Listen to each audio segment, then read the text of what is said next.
ko sa inyo gamay. Diba, itong last 3 weeks ago, dito mi sa Riyadh, ginikanan sa akong amo nga babae. Tapos nanguli mi, diri, Augustine. So, pag-abot na mo diri, pagkaugma, may pag-abot po ni amo kong lalaki. Tapos, wala siya tingog. Pagaw kay siya. And then, pagka-August 13, niyara siya sa kusina, yakong gisugo, pa-prepare sa gawa. Tapos, nakigistorya sa ako, patsada daw ko na mag-inom o kanang natural medicine daw. Na siya tambal nga giinom para sa iyahang tonsillitis, kay nawala man yang tingog. So, ang ako pong tubag, patsada gid na ang herbal medicine, sabi kong ganon. Pero wala ko kauna-huna pa ato na unsay dapat niyang inomon. Tapos, after nga nahuman ako prepare sa gawa, nauna-hunaan rin ako nga naipatsada nga inomon para marang-arang ang bation sa ato ang tingog. So, deserve na ako sa sala ang gawa, and then nag-istorya ko sa iya nga lemon o ginger mo inomon, ipiga sa warm water, and then mo din tuwa dayon iyakong gisugo ana dayon wala may ginger, so lemon lang akong gisagol sa warm water, and then naginom siya, naginom yung amo kong lalaki. Then pagkaugma, okay na. Okay, arang-arang baya iyahang tingog na. So, the next day naman, nanglakaw sila, uban sa akong amo nga babae, gamay nga bata nila. And then, pag-abot nila, tingala lang ko kay nakuskus si amo na kong babae. Ang iya din gikuskus kay ang ginger, ang luya. So, gituman pala ni amo kong lalaki ang akong istorya sa iya. O, diba, nakapuntos. Mas nindot yun dahil nga naatay kahibalo sa about sa mga herbal. Kay kung may batiw na itong amo, pwede ta makatambag o maka-istorya, maka-share sa ila. Wala ko kabalo kung nag-istorya ba yung amo kong lalaki sa amo kong babae, kung asagay ka ng idea, lemon at ginger na isagol sa warm water. Basta at least nakapuntos. Bitaoy, lisod kaayo diri ba dapita. Kaya ang batasan sa tong amo, pausab-usab, usahay sa puton, usahay maayo naman, kalitlag sa puton na bata kabalo kung masay hinungdan, ang pangitaan ka o bikil ba pangitaan kag sayo. Kaya amping-amping lang yun diri, dayon buhaton lang yun ang trabaho nato. Basta magbinuotan lang ta diri dapita, kay umanta ka kuan sa ilang kinaiya. Kasi nati din sa ilang kinaiya kay pausab-usab man. Pero sa bagay karon kampante na ko, bahalag panagsa maayo akong amo or sa puton, naanad na ko sa iyang kinaiya yung amo kong babae.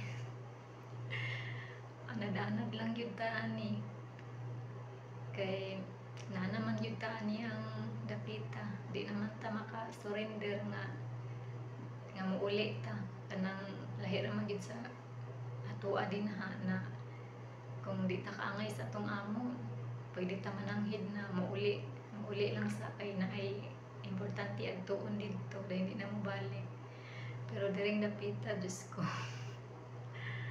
di jud magsilbi, kay di man ta pwede makapananghid na inaanan lang kasayon, kay layo biya kayo, kinahanglan pa yun kwarta pamasahe, dili yun basta makabatsi diring dapita gyud, dili sayon gyud muna na katong mga first timer pa na may balak na mag-ari diri, kung dili gyud lig-on ang atong balatian, dili na lang gyud magpadayon, kay grabe gyud kalisod diring dapita gyud. dili lang ang kinaiya sa tong amo ang ato ang i-adjust ang ato apong pagkamingaw sa pamilya, labi na og walay wifi atong naging bulan, wala ko'y wifi, talagsara ko makakonect. Sus, sobra kay kamingaw sa ato ang mga anak, sa pamilya. Mahilak, tulo na lang yun imong luha na nakatulog ka. Inana, dili ka sayon nga naata diring dapita. Muna na, kung naata diring dapita, kinahanglan, liguno na to atong hunaw-hunaw ang ato ang kasing-kasing na makaya na to diri ang kamingaw.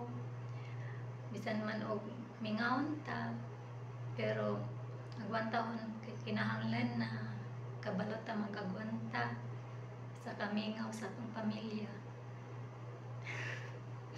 Dili gid sayon na layo ta sa atong mga anak, labi na napay mga gagmay na mga anak, dili sayon, grabe gyud kay kamingaw. Muna na naibalak nga maari diri kung dili ligon imong balatian imong kasing-kasing nga about sa homesick, ayaw na lang gyud padayon ha. Kay grabe gyud kagool, kasakit sa dughan nga imong bation diring dapita gyud. So karon na bulan, 2 ka bulan ako diri nga kampante na ko sa akong mga babae. Dili pa rin atong naging bulan na uncomfortable kayo ko, pero karon okay na kay bisan pa man og mabunganga ni siya usahay. Makaingon dili day usahay sagara. Pero naanad na ko sa iyang kinaiya, anad-anad lang yun di ay. So thank you Lord, pasalamat lang ko sa Ginoo na kampante na ko, naanad na ko sa iyang kinaiya. So padayon ta sa atong trabahoon diri dapita.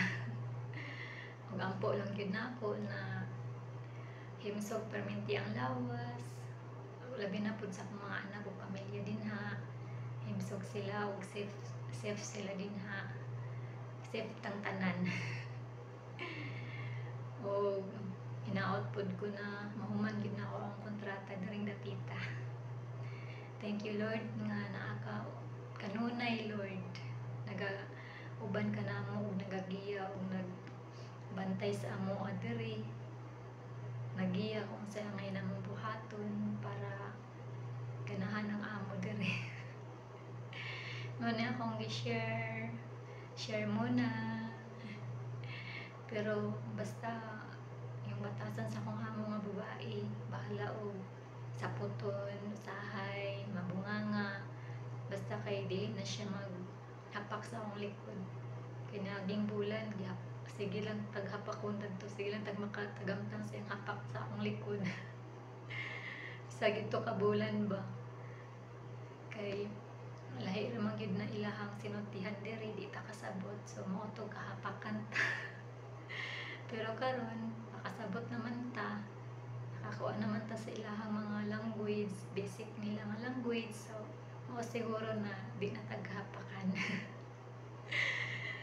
Munang okay lang magwanta na nato iyang mabunga nga usahay. So basta ang importante dili na ta pasakitan. Okay na ang tanan. Thank you kayo Lord, thank you so much. And friendship, thank you din sa inyo, sa inyong pag-concern sa ako adere. Salamat kayo sa inyong tanan na naagyapon mo, nagpabiling na as my friendships. I love you all. God bless us. Bye-bye. God bless us. Take care everyone. Love you all. Ito lang muna.